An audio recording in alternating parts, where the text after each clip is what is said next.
of stuff to work to talk about and work with. So anyway, object design principles: keep objects small, minimum required data, minimum methods required for by the functionality. Do not invent your own if you don't have to. And each object should be designed to have a very specific task. It's a great test of your concept to ask yourself on the spot, what are the responsibilities of class named house? Okay, let's take a look at our design. The responsibilities of house, to keep track of the data, such and such, and to perform these operations. Is it sufficient? Maybe not. Then we have to maybe add some more methods to begin with. Well, if necessary, we're going to add more data to it. But asking what are the responsibilities of this particular class, is something that should validate it, should make sense. It's a good test on your design, right?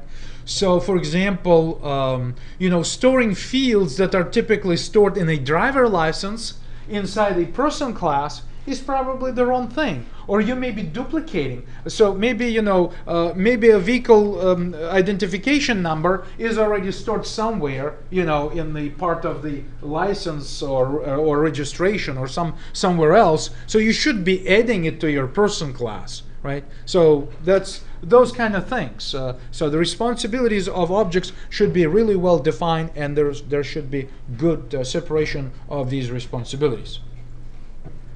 So specific tasks, very kind of, simple idea. System should contain many small interacting objects rather than a few large objects.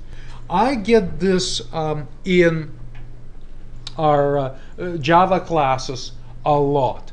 People say, okay, since day one I've been programming and I've written a lot of code already, I could measure them like in hundreds of lines of code that I've written, but you know what? I am perfectly fine writing everything inside my main method. So, and then the homework is to switch to like object-oriented design, and so now I have to implement multiple classes, and I have real trouble with this.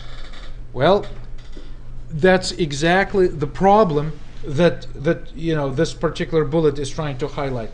That think about what things are involved. Like I said, it could be business or legal terms, contracts, licenses, registrations, plate numbers, other types of business-like structure, insurance policy, deed, and so forth.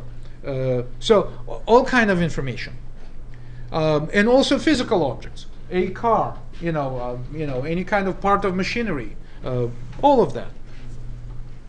Virtual character inside the virtual world, right? A tree, or something else.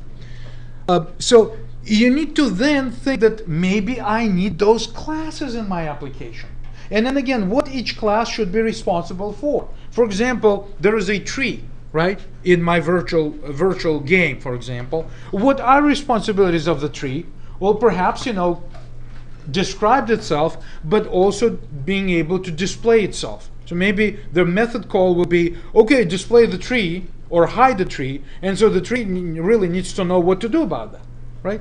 So tree class in my application, absolutely, yes. But the answer is a definite yes on that. So, but then you can sense that I begin to view my world from this perspective of small, well-defined classes, as opposed to, okay, maybe I can paint my tree just in the main method. Well, yes, you can, but is this the right design? No, it's not. It is probably not, right?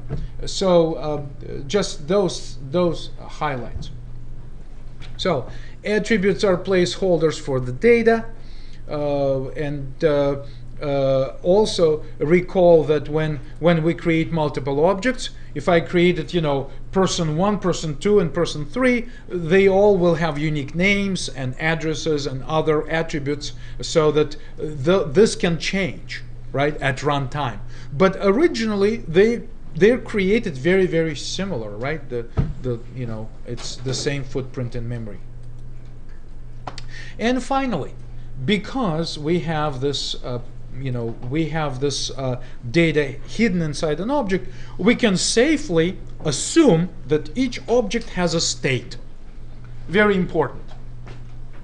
There are actually a separate class of UML diagrams which deals with states that should be well recognizable states of objects, especially in hardware. It's like everywhere. But anyway, you should know that combined values of all pieces of data contributes to the current state of your class, right?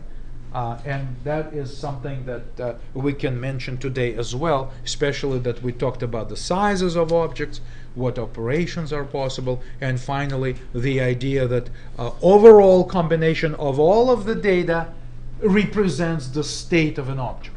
Very important, because that's a very great way to think about what you can do with your objects, which is part of our future discussion.